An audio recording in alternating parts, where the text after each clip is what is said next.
বাংলাদেশের রাজনীতি এখন উত্তাল মোহাম্মদ ইউনূসকে ঘিরে। অন্তর্বর্তী সরকারের প্রধান উপদেষ্টা হিসেবে দায়িত্ব নিয়েছেন ঠিকই, কিন্তু কয়েকদিনের মধ্যেই বলছেন কাজ করতে পারছেন না। এর মধ্যে ঢাকা শাহবাগে শনিবার ডাক দেওয়া হলো মার্চ ফর ইউনূস। এই কর্মসূচিকে ঘিরে তুমুল বিতর্ক তৈরি হয়েছে দেশ জুড়ে। मार्च फॉर यूनस, एक नहीं दो नहीं बल्कि हजारों की तादाद में जो स्टूडेंट्स हैं, जो बांग्लादेश के नौजवान हैं, वो ढाका, सिलहट, चिटागोंग के बाजारों, गलियों, सड़कों पर निकल आए हैं और यकजहती का मुजाहरा दिखाया है। प्रोफेसर मोहम्मद यूनस के साथ सॉलिडरिटी का मुजाहरा दिखाया है, क्योंकि बातें हो रही हैं कि प्रोफेसर मोहम्मद यूनस रिजाइन करने जा रहे हैं। क्योंकि इस वक्त इंडियन मीडिया हो या फिर कुछ बांग्लादेश की जो सियासी पार्टियां हैं, वो ये कहती हुई दोस्तों नजर आ रही हैं कि प्रोफेसर मोहम्मद यूनस अब रिजाइन करने जा रहे हैं। लेकिन नहीं, यूनस तो भाई 5 साल के लिए अब हुकूमत करने जा रहे हैं, जो एहतजाज हुआ है उसके मुताबिक। अस्सलाम वालेकुम दोस्तों, আমি এহসান খান আর আপনারা দেখছেন এহসান খান यूट्यूब चैनल। आशा को रही अपनारा शुभाई वालो आचन। दोस्तों मौसम बहुत अच्छा है, सुहाना है, तो मैंने कहा कि बाहर बैठकर वीडियो बना लेते हैं। तो बढ़ते हैं आज के टॉपिक की तरफ। बहुत ही इंटरेस्टिंग बड़ी न्यूज़ है कि एक तरफ तो गोदी मीडिया और कुछ बांग्लादेशी मीडिया भी ये खबर नशर कर रहा है, दे रहा है कि प्रोफेसर मोहम्मद यूनस चंद दिनों के मेहमान हैं, अब वो इस्तीफा देने जा रहे हैं, अब वो रिजाइन कर देंगे कुछ दिनों बाद। लेकिन नहीं, ऐसा नहीं है। ढाका के बाजारों में, गलियों में, सड़कों पर लोगों की बड़ी तादाद निकल आई है। प्रोफेसर मोहम्मद यूनस के हक में एहतजाज शुरू कर दिया है।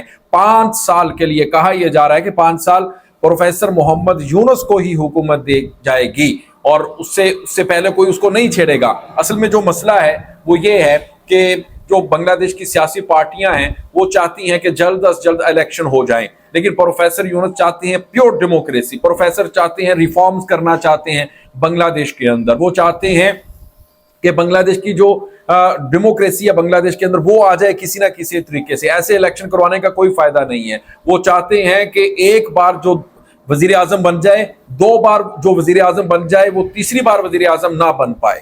और वो चाहते हैं कि 2 जो खानदान हैं, जो 2 फैमिली बांग्लादेश के अंदर हुकूमत कर रही हैं, वो ना करें। हर एक को हक हासिल होना चाहिए। ओपोजिशन भी उतनी ताकतवर हो जितनी हुकूमत ताकतवर हो। यानी वो जो उनका माइंड सेट है दोस्तों, वो ये है कि प्योर डेमोक्रेसी की तरफ वो जाना चाहते हैं। लेकिन बांग्लादेश की कुछ सियासी पार्टियां हैं, वो कहती नहीं भाई इलेक्शन करवाओ और जान छुड़वाओ। तो प्रोफेसर ने कहा ठीक है, मैं चला जाता हूं, मैं इलेक्शन भी नहीं करवाता, भाई कर लो जो करना है। तो उसके बाद फिर लोग उनके हक में निकल आए हैं और लोग कह रहे हैं कि नहीं भी प्रोफेसर साहब 5 साल आपने हुकूमत करनी है, आपने कहीं नहीं जाना। और फिर इस तरह जो उम्मीदें लगा रखी थी हिंदुस्तानियों ने, गोदी मीडिया ने और फिर मोदी अंत भक्तों ने, वो उम्मीदों के ऊपर पानी फिर गया है, क्योंकि प्रोफेसर अब कहीं नहीं जाने वाले दोस्तों। इसी के ऊपर एक वीडियो क्लिप है, वो देखेंगे, फिर हम इसके ऊपर बात करेंगे। जुड़े रहिएगा आखिर तक, इस वीडियो को जरूर देखिएगा, बहुत ही इंपॉर्टेंट वीडियो होने जा रही है। 3, 2, 1 एंड क्यू। বাংলাদেশের রাজনীতি এখন উত্তাল মোহাম্মদ ইউনূসকে ঘিরে। অন্তর্বর্তী সরকারের প্রধান উপদেষ্টা হিসেবে দায়িত্ব নিয়েছেন ঠিকই, কিন্তু কয়েকদিনের মধ্যেই বলছেন কাজ করতে পারছেন না। এর মধ্যে ঢাকা শাহবাগে শনিবার ডাক দেওয়া হলো মার্চ ফর ইউনূস। আর এই কর্মসূচিকে ঘিরে তুমুল বিতর্ক তৈরি হয়েছে দেশ জুড়ে। শাহবাগে যে পোস্টার লাগানো হয়েছে তাতে স্পষ্ট লেখা রয়েছে ইউনূস থাকুক 5 বছর, আগে সংস্কার পরে নির্বাচন। সিংহাসনের লোভে শেখ হাসিনাকে দেশ থেকে তাড়িয়েছিলেন, আর তারপর ভেবেছিলেন এবার তিনি একেবারে সর্বেসর্বা, তাই যা খুশি শুরু করে দিয়েছিলেন। তার মদতে এই কয়েক মাসে বাংলাদেশের জিহাদি এবং সন্ত্রাসী কার্যকলাপ যেভাবে বেড়ে গিয়েছে, তাতে করে সেনাপ্রধান ওয়াকারুজ্জামানের পক্ষেও ঠেকানো সম্ভব হয়ে উঠছে না। এই পরিস্থিতিতে প্রশ্ন উঠছে, যিনি নিজেই বলছেন কাজ করতে পারছেন না, তাকে আবার 5 বছরের জন্য মার্চ ফর ইউনূস। এই কর্মসূচিকে অনেকেই বলছেন যে নতুন ধরনের ক্ষমতার খেলা। কেউ কেউ আবার মনে করছেন ইউনূস হয়তো এখন পদত্যাগের কথা বললেও পিছনে কোনো শক্তি তাকে দীর্ঘমেয়াদী ভাবে ক্ষমতায় রাখতে চাইছে। তবে ভারত বিরোধী ইউনূস এখন তিলে তিলে বুঝছেন ক্ষমতার লোভ ঠিক কি জিনিস।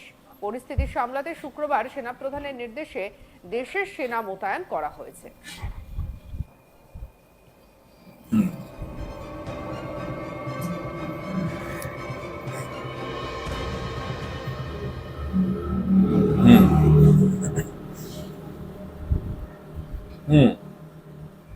March for Yunus.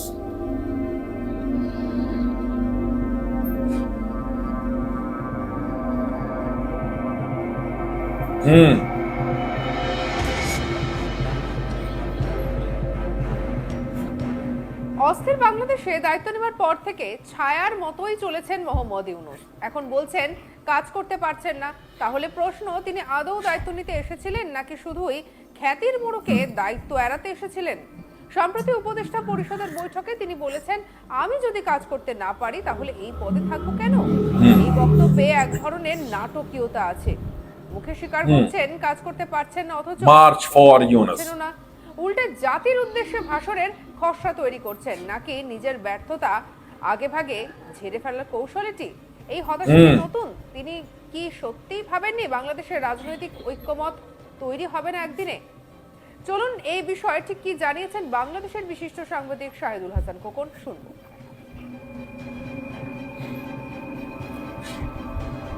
দেশের জনগণ তার পিছন থেকে 2024-এ সেই জুলাই আগস্টের যে ঘটনা ঘটিয়েছিল তার পিছনে থেকে, সেই জায়গা থেকে কিন্তু জনগণের এখন সেই ভুল ভেঙে গেছে যে জুলাই আগস্টে আন্দোলনে তারা বোকা হয়ে গেছিল, মার্চ ফর ইউনূস হয়েছিল, এবং যার কারণে দেশের মানুষ কিন্তু এখন ডক্টর ইউনূসের সাথে নেই। এবং তার যে সমর্থিত প্রধান রাজনৈতিক দল এনসিপি, যারা সরকারের প্রতিনিধিত্ব করছে, তাদের মিছিল মিটিং এ 20-50 জন লোক হচ্ছে না।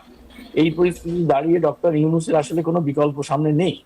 तो दोस्तों, आपने ये वीडियो देखी है किस तरह से अब जो वेस्ट बंगाल का जो मीडिया है वो इसके ऊपर भी बात कर रहा है कि भाई अब तो प्रोफेसर मोहम्मद यूनुस के हक में बहुत बड़ा एहतजाज हो रहा है। बांग्लादेश में लोग निकल आए हैं, वो कह रहे हैं कि बांग्लादेश में प्रोफेसर मोहम्मद यूनुस की जो इंटर्म गवर्नमेंट है इसी को हमने जारी रखना है, इसी को हमने आगे लेकर जाना है, कंटिन्यू करना है, क्योंकि एक वाहिद लीडर है बांग्लादेश में जो कोई लालच नहीं करता और अपने मुल्क का सोचता है, अपनी आवाम का सोचता है, एक ग्लोबल वर्ल्ड लीडर है, नोबेल प्राइज विनर है। और लोग कहते हैं कि हमने अगर कुछ चाहते हैं तो मजीद हुकूमत इस मुल्क के अंदर करे तो वो प्रोफेसर मोहम्मद यूनुस करे, ना कि कोई और जमात करे। वो कहते हैं इलेक्शन हो जाएंगे, इलेक्शन की टेंशन ना लें, पहले मुल्क के अंदर भाई कुछ चेंजिंग लेकर आए, रिफॉर्म्स करें।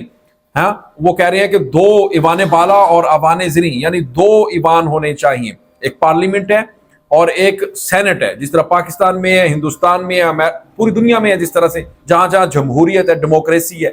अब वो लोग कहते हैं कि सबसे पहले तो करप्शन खत्म की जाए, अवामी लीग को बैन कर दिया जाए, और प्रोफेसर मोहम्मद यूनुस चाहते हैं कि बांग्लादेश आगे बढ़े, दुनिया में नाम कमाए। तो लिहाजा अब जो ये लोग उम्मीदें लगाए बैठे थे कि प्रोफेसर की हुकूमत जा रही है और कोई और आ रहा है, तो भाई उनकी उम्मीदों के ऊपर तो पानी फिर चुका है।